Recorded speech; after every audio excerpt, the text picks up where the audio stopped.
vamos a tratar un asunto bastante delicado para muchos de nosotros y que alguno podría preguntarse ¿por qué tratar estos asuntos en la iglesia? ¿Por qué hablar sobre el divorcio, que es el tema que vamos a tocar el día de hoy? Porque la palabra así nos lo marca, como venimos siguiendo la lectura o el estudio de la primera carta del apóstol Pablo a los Corintios.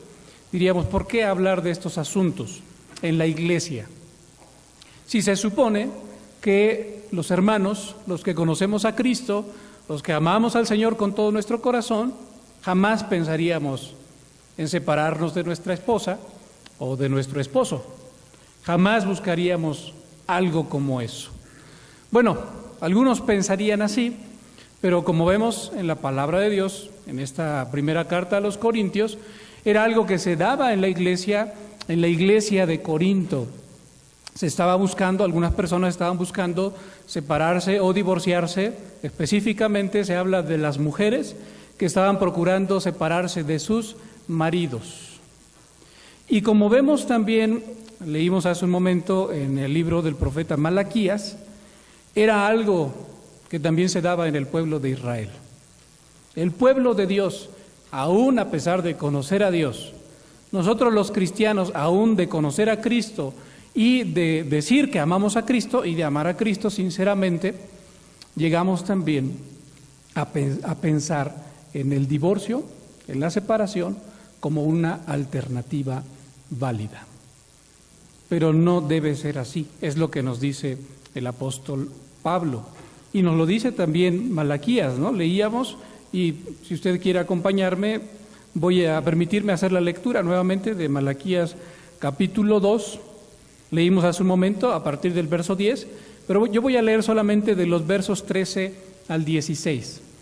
Pongamos atención a lo que Dios le dice a su pueblo respecto a esta cuestión del divorcio, que aquí se menciona más bien como ser desleal, ¿no? Es decir, no ser fiel a la mujer de nuestra juventud, es decir, nuestra esposa, ¿no? Dice así Malaquías capítulo 2, versos 13 al 16. Y esta otra vez haréis cubrir el altar de Jehová de lágrimas, de llanto y de clamor. Así que no miraré más a la ofrenda para aceptarla con gusto de vuestra mano. Veamos lo que Dios está diciendo. No miraré más la ofrenda que ustedes me están dando para aceptarla con gusto de vuestra mano. Mas diréis, verso 14, ¿por qué? ¿Por qué Dios no acepta? ¿Por qué no quiere mirar con agrado la ofrenda de nuestra mano? Dice, porque Jehová ha atestiguado entre ti y la mujer de tu juventud, contra la cual has sido desleal. Es decir, la has abandonado, te has separado de ella, siendo ella tu compañera y la mujer de tu pacto. Un pacto que ahora hacemos delante de Dios, pero que por supuesto se hace también con la persona con la que nos casamos, con nuestra mujer, siendo ella la mujer de tu juventud, la mujer de tu pacto. No hizo, verso 15, no hizo él uno, habiendo en él abundancia de espíritu. ¿Por qué uno? Porque buscaba una descendencia para Dios. Guardaos pues en vuestro espíritu y no seáis desleales para con la mujer de vuestra juventud. Noten lo que sigue diciendo aquí Malaquías. Dios hizo uno. Y en un momento más vamos a llegar a esa parte. Y dice también que debemos guardarnos en nuestro espíritu. Más adelante podamos tocar también esa parte. Dice el verso 16, porque Jehová, Dios de Israel, ha dicho que Él aborrece el repudio, Él aborrece el divorcio. Recuerden que dar una carta de divorcio significaba repudiar a la mujer, decir ya no quiero nada contigo, ¿no? Él aborrece el repudio. Y al que cubre de iniquidad su vestido, dijo Jehová de los ejércitos. Guardaos pues, de nuevo dice, en vuestro espíritu y no seáis desleales. De entrada ya podemos ver en el libro del profeta Malaquías qué piensa Dios respecto al divorcio. ¿Qué piensa Dios respecto a aquel que tiene por alternativa abandonar a su mujer o la mujer abandonar a su esposo? Vamos a 1 Corintios, capítulo 7, que es en lo que nos vamos a concentrar hoy para la meditación de esta tarde. Nos vamos a concentrar solamente en 2 versículos, el verso 10 y el verso 11. De nuevo, así como Malaquías está hablando al pueblo de Dios, al pueblo que conoce a Dios, pues Pablo está escribiendo al pueblo que conoce a Jesucristo, que ama a Jesucristo y que busca honrarle en todas las cosas. Dice 1 Corintios capítulo 7, versos 10 y 11. Pero a los que están unidos en matrimonio, mando, no yo, sino el Señor, que la mujer no se separe del marido. ¿Qué nos está mostrando esto? Lo mismo que veíamos en Malaquías. ¿Cuál es la voluntad de Dios para el matrimonio?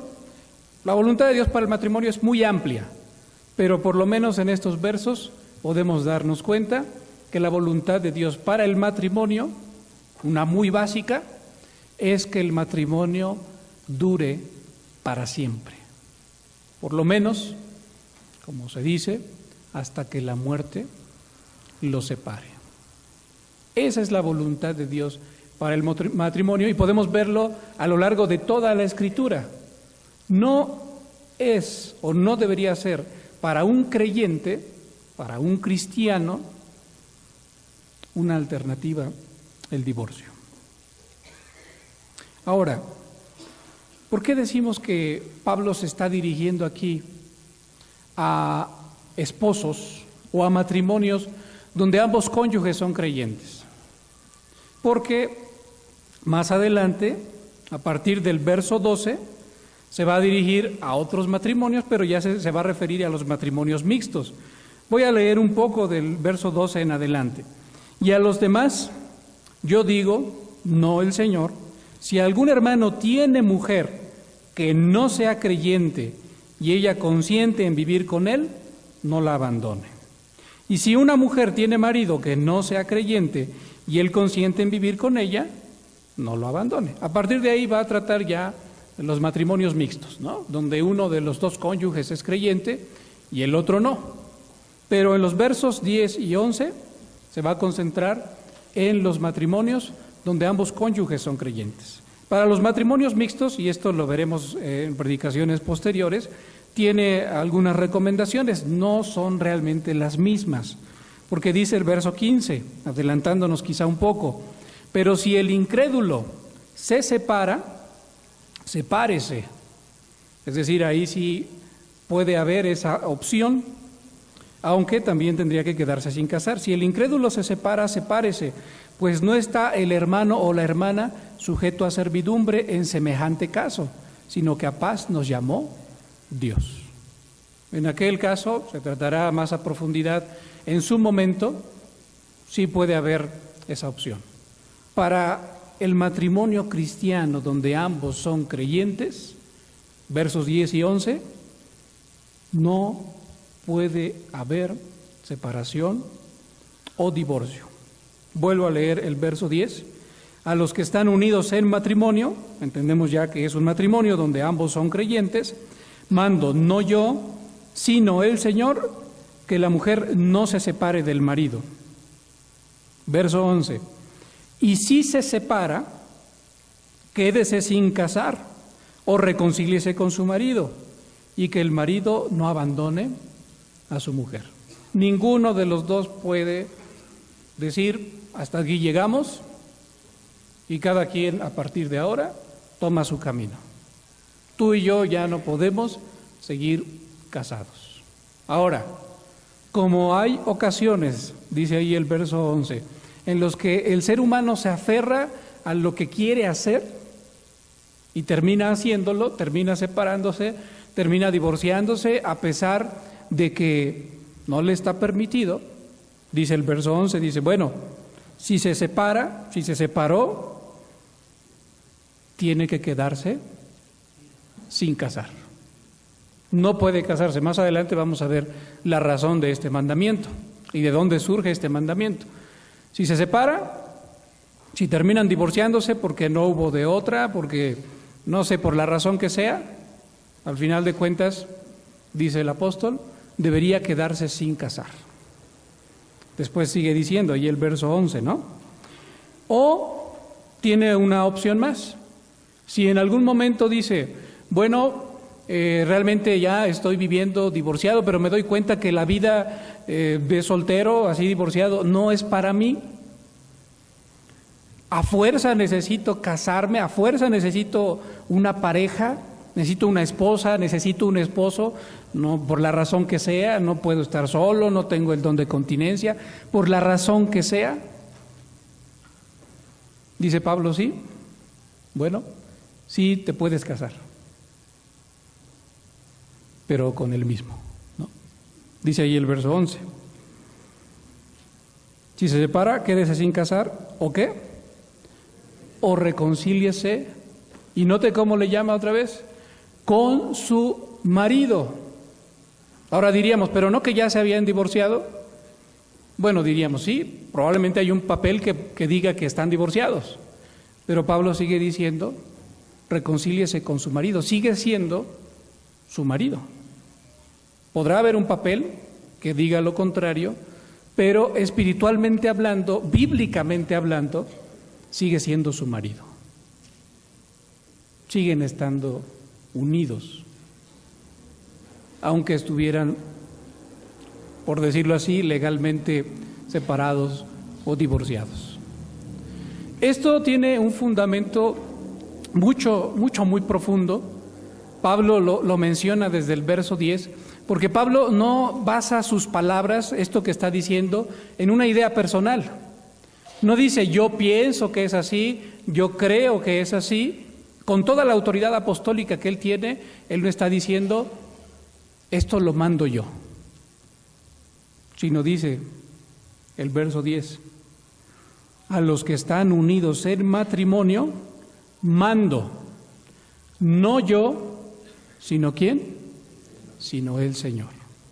Noten cómo Pablo de alguna manera se está haciendo a un lado y está diciendo, aunque yo soy apóstol y yo tengo toda la autoridad también para poder dar un mandamiento, yo quiero que ustedes mediten en que no es algo que yo quiera, no es algo que a mí se me ha ocurrido, ni que yo piense que es lo mejor.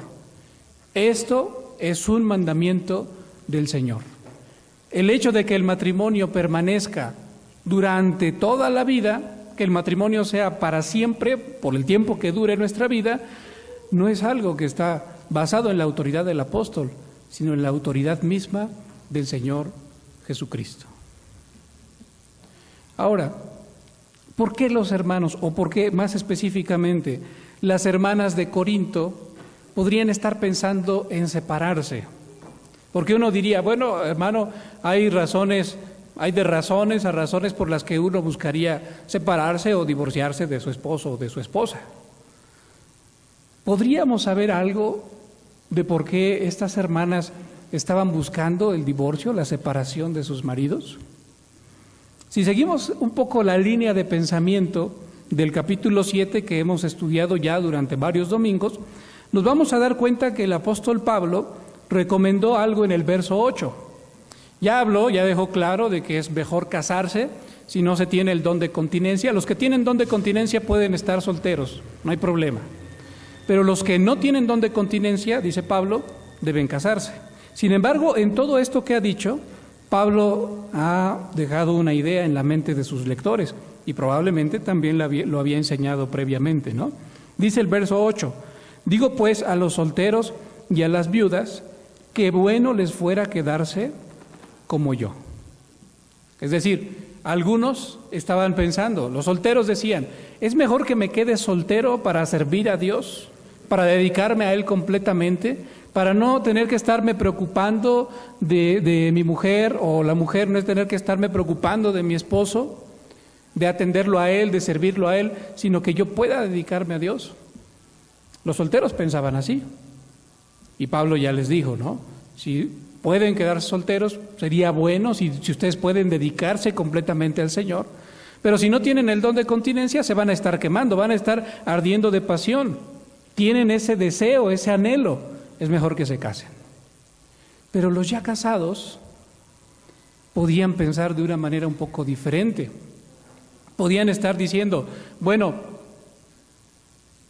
yo estoy casado, yo estoy casada, sé lo que implica el matrimonio para mí, sé que tengo que, no sé, poniendo algo de nuestros tiempos, la mujer podría pensar, tengo que estar preocupándome y ocupándome de tener la comida lista, la comida a tiempo para recibir a mi esposo, para atenderlo bien, y no puedo dedicarme a la obra. Quisiera yo irme de misionera, podría servir a Dios en esa área de mi vida. Yo quiero entregar mi vida y mi servicio completamente a Dios, pero no puedo porque tengo un esposo. Entonces estas mujeres podrían estar pensando, ¿será que tengo la oportunidad de separarme? ¿Será que tengo la oportunidad de divorciarme de mi esposo y entonces dedicarme por completo al Señor? Y algunos esposos también podrían estar pensando lo mismo, ¿no? Podrían estar diciendo, bueno, yo sé lo que implica tener una esposa, sé lo que implica tener una familia, tengo que salir, tengo que trabajar, tengo que realizar muchas cosas para poder traer el sustento necesario. ¿Y si yo fuera soltero? ¿Y si yo fuera yo solito, que solamente tuviera que cubrir mis propias necesidades? Podría dedicarme por completo a la obra de Dios y podría irme de misionero, podría estar predicando sin más preocupación y entregarme por completo a la obra de Dios. Podrían estar pensando eso si seguimos la línea de pensamiento que Pablo ha estado marcando hasta ahora. Ahora, para muchos de nosotros diríamos, y para muchos también de aquel tiempo, dirían, qué bonito, eso es algo loable, eso es algo bueno, que alguien quiera dedicarse por completo al Señor y que entonces esté dispuesto o dispuesta a dejar a su familia, a darle la espalda a todo lo que conoce para entregarse por completo a la obra de Dios, para entregarse por completo al Señor. Eso es bueno, ¿no? Pero ¿qué dice Pablo? No es bueno. No es así. Porque no, como cristiano, no te corresponde a ti decidir lo que es mejor, ni cuál es la mejor manera en la que tú puedes glorificar a Dios. Como reformados, creemos firmemente que no adoramos a Dios como a nosotros se nos ocurre adorarlo. Y aunque para alguien sonaría bien esta parte de voy a divorciarme de mi esposo o de mi esposa para dedicarme por completo al Señor, aunque para alguien podría sonar bonito, loable, ¿qué es lo que dice Pablo? No es lo que a ti se te ocurra. No es lo que tú quieres, es que tú debes someterte al mandato del Señor. No te gobiernas a ti mismo, no gobiernas tú tu propia vida. Si tú le dices a Jesucristo, Señor, es porque tú te sometes a los mandamientos del Señor, es porque tú dejas que Él gobierne tu vida. Y por eso dice Pablo, mando a los que están casados, ya están casados, ambos son creyentes, mando, no yo, sino el Señor, que la mujer no abandone a su marido. ¿Qué está diciendo Pablo con eso? Si tú dices ser cristiano, eres casado, ¿cuál es el mandamiento del Señor? Que no te separes de tu esposa, que no te divorcies de ella. Y a la esposa, pues, que no te divorcies de tu marido. Aquí conviene en este punto que nosotros analicemos un poco lo que el Señor Jesucristo dijo realmente. Les voy a invitar, por favor, al Evangelio según San Mateo, capítulo 19. Y con esto vamos a conocer un poco solamente de lo que el Señor Jesucristo enseñó al respecto. Digo un poco porque algunas de estas cosas no son muy difíciles, o me atrevería a decir hasta imposibles de comprender. porque son cuestiones espirituales que en realidad no podemos comprender a profundidad. Dice el capítulo 19, versos del 1 al 9. Aconteció que cuando Jesús terminó estas palabras, se alejó de Galilea y fue a las regiones de Judea, al otro lado del Jordán. Y allí le siguieron grandes multitudes y lo sanó allí. Entonces vinieron a él los fariseos, tentándole y diciéndole: ¿es lícito al hombre repudiar a su mujer por cualquier causa? Es decir, y ellos lo tenían muy claro, ¿hay algo que no me gusta de mi mujer? Entonces, ¿es lícito repudiarla? Es decir, darle una carta de divorcio y decir, ya no quiero nada contigo. Y cuando hablamos de por cualquier causa, es realmente por cualquier causa. Me casé con mi mujer cuando estábamos ambos jóvenes, pero ahora ya tenemos cierta edad, a mi mujer también ya se le nota la edad como a mí, ya no me gusta mi mujer, puedo divorciarme de ella. Mi mujer hace sabroso de comer, pero a veces se le pasa un poquito la comida de sal, entonces puedo divorciarme de ella. Mi mujer tiene un carácter terrible, entonces puedo divorciarme de ella. Era así como pensaban estas personas, estos fariseos.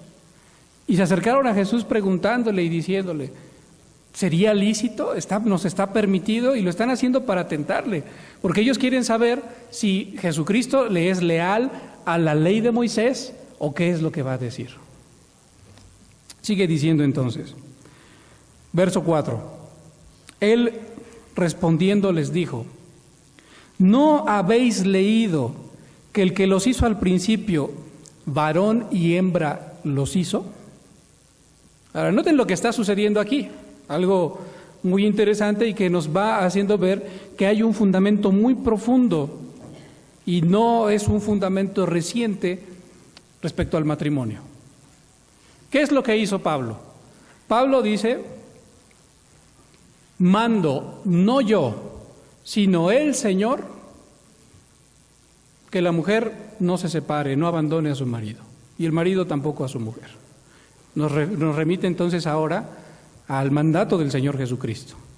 Pero el Señor Jesucristo, cuando le preguntan sobre esta situación, al mismo tiempo remite a la Escritura, al Antiguo Testamento, específicamente al relato de la creación en Génesis. Porque ¿cuál fue su respuesta? Verso 4 de nuevo. ¿No habéis leído? No les está refiriendo, no les está hablando de la cultura de su época, no les está hablando de las enseñanzas, de la tradición de los maestros, sino los está refiriendo a la palabra de Dios, al relato de la creación. ¿Y qué es lo que les dice respecto al relato de la creación? De nuevo, verso 4. ¿No habéis leído que el que los hizo al principio, varón y hembra los hizo? No, ustedes son estudiosos de la ley, han sido educados en la ley, conocen desde pequeños la ley y no han leído. Cuando uno comienza a leer la Biblia, normalmente, y ellos más como fariseos, ¿por dónde comenzaban a leerla? Por el Génesis. ¿No habéis leído? ¿Nunca se han encontrado con esa parte que dice que el que los hizo al principio, los hizo como varón y hembra? Ahora uno diría, bueno, allí esta enseñanza del Señor Jesucristo está diciendo que hay géneros, ¿no? Masculino y femenino. Por supuesto, podemos sacar esta enseñanza de aquí, pero no es lo que el Señor Jesucristo quiere destacar. ¿Qué es lo que el Señor Jesucristo quiere destacar? La unidad. Cuando Dios hizo al hombre, hizo varón y hembra. Nos es necesario ahora acudir al relato del Génesis, específicamente al capítulo 1, verso 27, y ahí vamos a encontrar esta parte. ¿Cómo fue que Dios creó al hombre? ¿Y cómo fue que lo creó uno? Vamos por favor a Génesis capítulo 1, verso 27.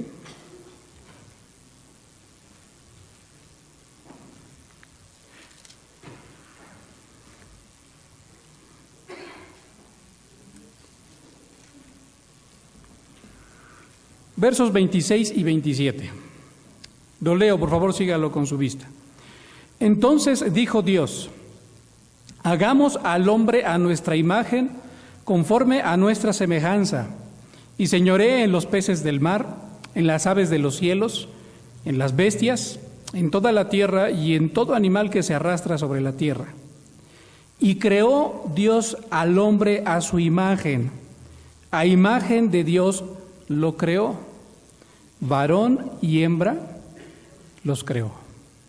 De nuevo, encontramos que Dios dice aquí que creó al hombre a su imagen y a su semejanza, pero que los creó varón y hembra.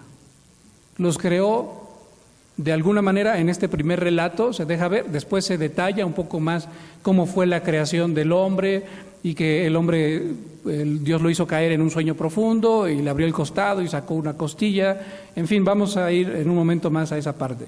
Pero aquí lo que está destacando es que los creó varón y hembra. Ahora, hay otra parte donde esto se puede explicar mejor o se puede entender mejor. En el capítulo 5 de Génesis se dice de una manera un poco diferente. Y aquí se nos deja ver cómo ambos desde un principio son uno. Versos 1 y 2 de Génesis capítulo 5. Este es el libro de las generaciones de Adán, el día en que creó Dios al hombre. A semejanza de Dios lo hizo, se parece a lo que acabamos de leer. Varón y hembra los creó, sigue pareciéndose mucho, y los bendijo y llamó el nombre de ellos Adán. Vuelvo a repetir la última parte. Varón y hembra los creó y los bendijo y llamó el nombre de ellos Adán el día en que fueron creados. Llamó el nombre de ellos Adán. ¿De ellos quiénes? De los dos, del género humano, de esta pareja los creó, llamó el nombre de ellos Adán y entonces los bendijo. Ambos, vuelvo a repetir lo que dije hace un momento, no podemos entenderlo a profundidad, son cuestiones espirituales, pero ambos son uno. Tenemos que entenderlo así y es a lo que el Señor Jesucristo se está refiriendo cuando le preguntan si es lícito repudiar a su mujer por cualquier causa.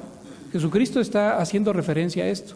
¿No habéis oído que el que los hizo al principio, varón y hembra los hizo uno? Y aquí lo estamos viendo en el capítulo 5. Llamó a ambos Adán. Eran uno. Volvamos por favor a Mateo capítulo 19. No pierdan Génesis porque en un momento más vamos a llegar de nuevo a él. Vuelvo a leer el verso 4 que forma parte de la respuesta del Señor Jesucristo. Él respondiendo les dijo, estoy en Mateo 19, verso 4. Él respondiendo les dijo, ¿no habéis leído que el que los hizo al principio, varón y hembra los hizo? Y dijo, por esto el hombre dejará padre y madre y se unirá a su mujer, y los dos serán una sola carne. ¿Quién dijo eso en un principio? El mismo que los creó. El Señor Jesucristo está recordando estas palabras y dice, el mismo que los creó fue el que dijo que se unirá el hombre a su mujer y los dos serán una sola carne. ¿Qué es lo que está explicando aquí el Señor Jesucristo? ¿Qué es lo que quiere hacernos saber? Que el estado original del hombre, que tal como Dios creó al hombre y a la mujer, era siendo uno, no dos. En el relato de la creación, en el que está más detallado en el capítulo 2, lo podemos constatar. Era uno. Dios hace caer al hombre en un sueño profundo, le abre el costado, le saca una costilla y de esa costilla hace a la mujer. Cuando el hombre despierta y la ve, ¿qué es lo que dice? Esta es ahora carne de mi carne y hueso de mis huesos. Esta será llamada varona, porque del varón fue tomada. Cuando Adán dice eso, esta será llamada varona, ¿qué está reconociendo? ¿Qué está diciendo? Somos uno. Originalmente éramos uno. Será llamada varona porque del varón fue tomada. Y después vienen esas palabras que el Señor Jesucristo acaba de citar. Por tanto, dejará el hombre a su padre y a su madre y se unirá a su mujer y serán los dos una sola carne. Eran uno originalmente, durante el tiempo que crece, durante el tiempo que es educado por su familia, le hace falta la otra parte y cuando entonces decide unirse en matrimonio, otra vez ya el hombre es como era originalmente, una sola carne, cuando se une a su mujer.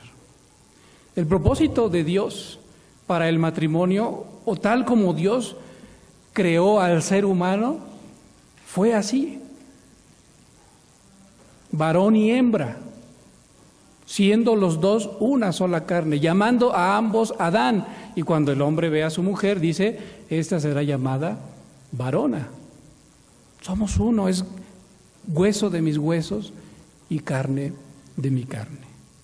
Por lo tanto, cuando yo dejo mi casa paterna y me uno a mi mujer, el matrimonio, ambos ya somos de nuevo una sola carne, originalmente como fue creado el hombre. Por tanto, sigue diciendo el Señor Jesucristo en Mateo capítulo 19, así que no son, verso 6, así que no son ya más dos, sino una sola carne, nuevamente, ¿no? Por tanto, lo que Dios juntó, no lo separe el hombre. ¿Por qué el hombre no tiene derecho? Volviendo otra vez a Primera de Corintios, a lo que Pablo estaba respondiendo, ¿por qué el hombre o por qué la mujer no tiene ningún derecho de decir, ¿sabes qué? Hay algo que no me gusta de ti y entonces me quiero divorciar de ti, mejor cada quien por su camino? ¿Por qué no puede el hombre hacer eso? Porque estaría atentando, estaría pecando contra la voluntad de Dios, contra el propósito de Dios en el matrimonio. El hombre no debe hacer eso.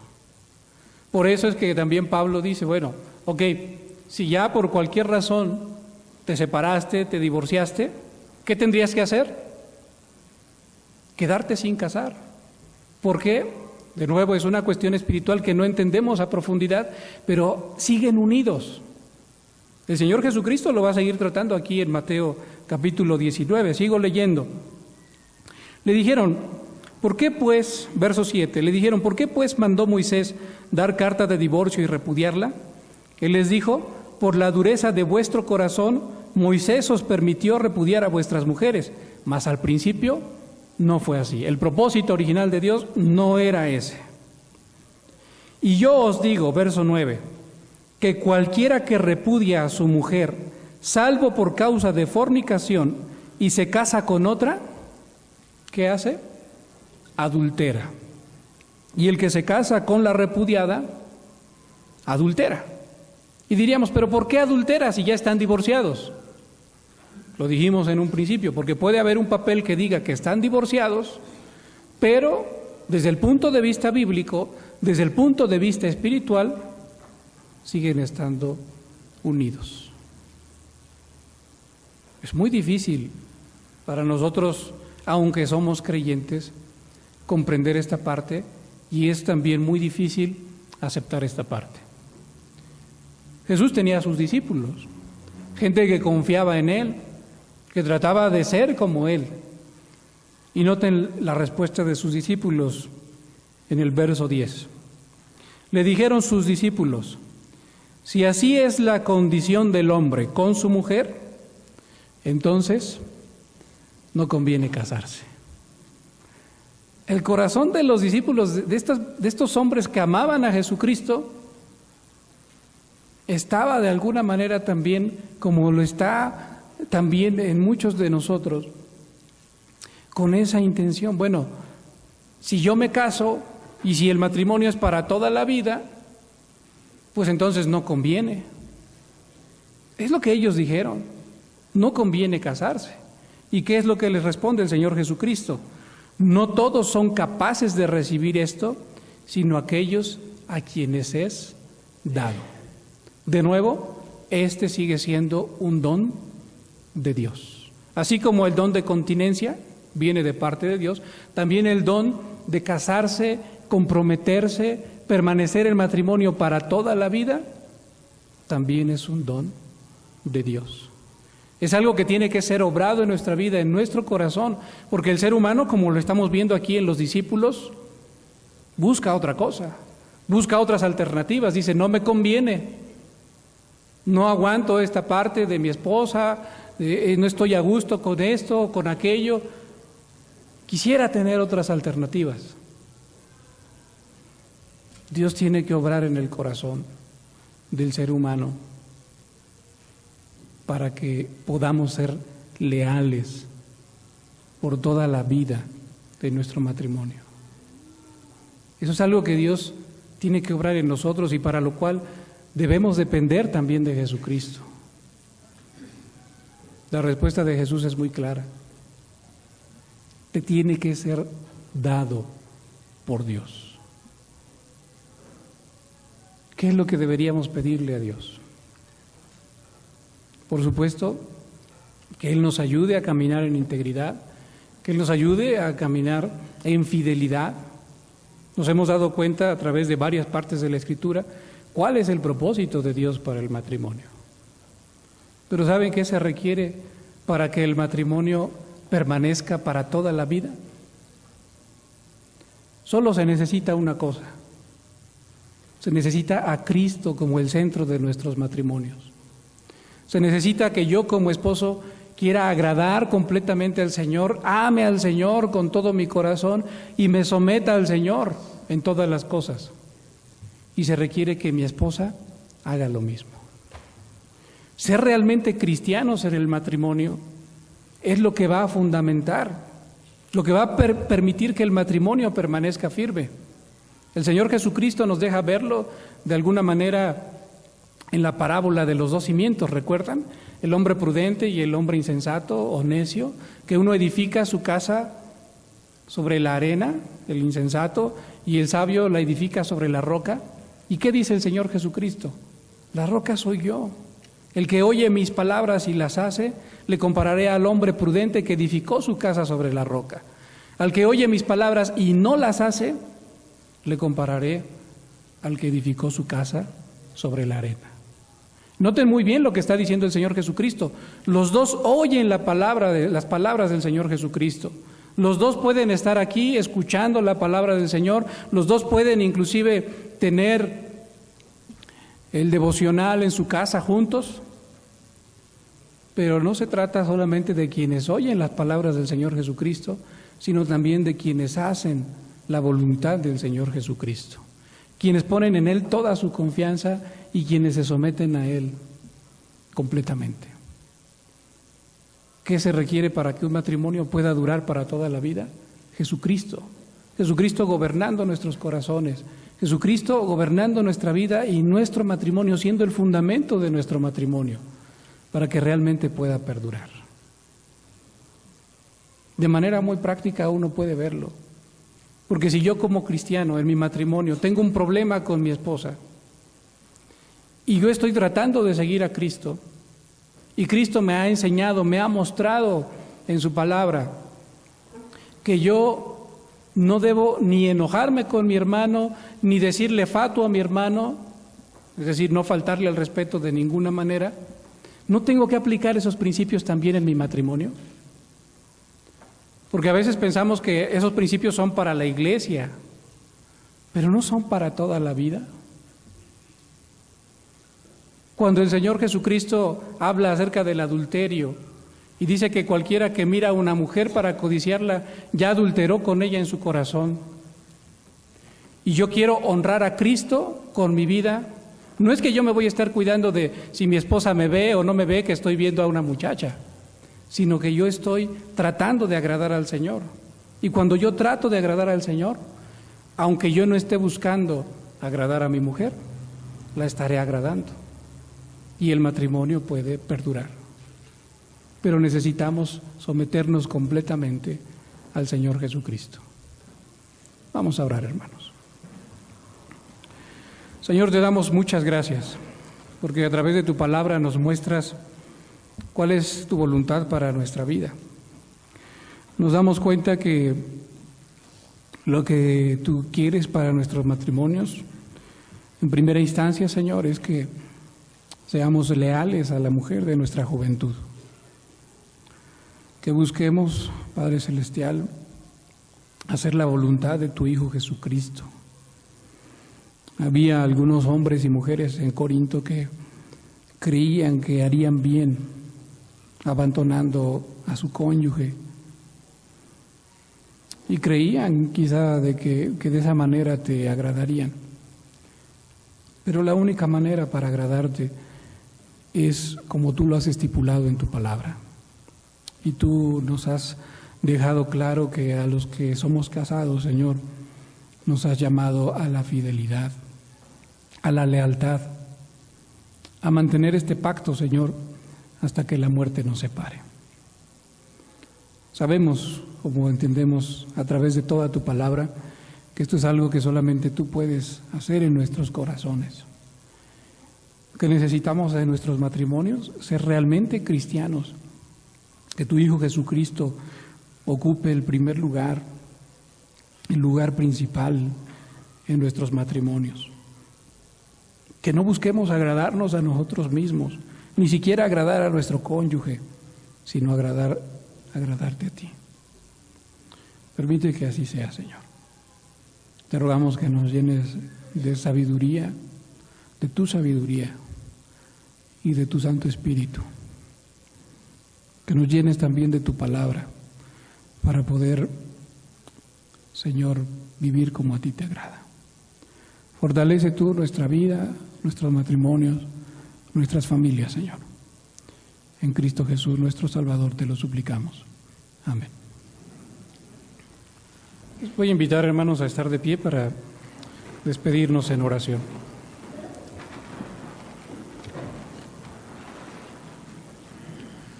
Oremos, hermanos.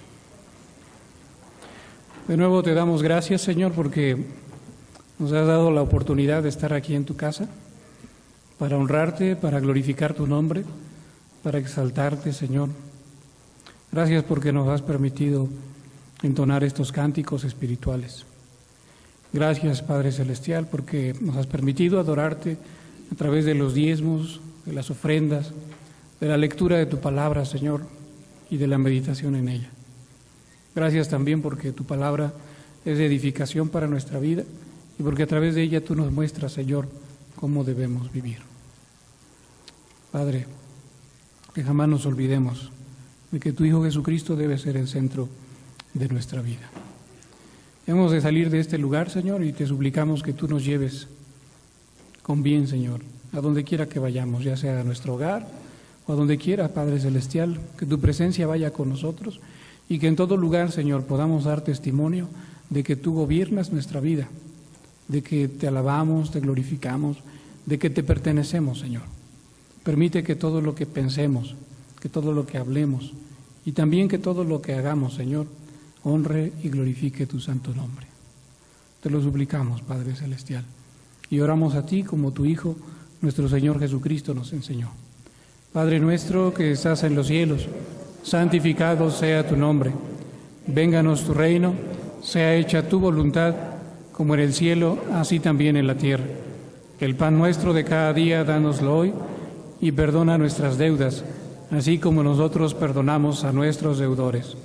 No nos dejes caer en tentación, mas líbranos del mal, porque tuyo es el reino, el poder y la gloria, por todos los siglos. Amén.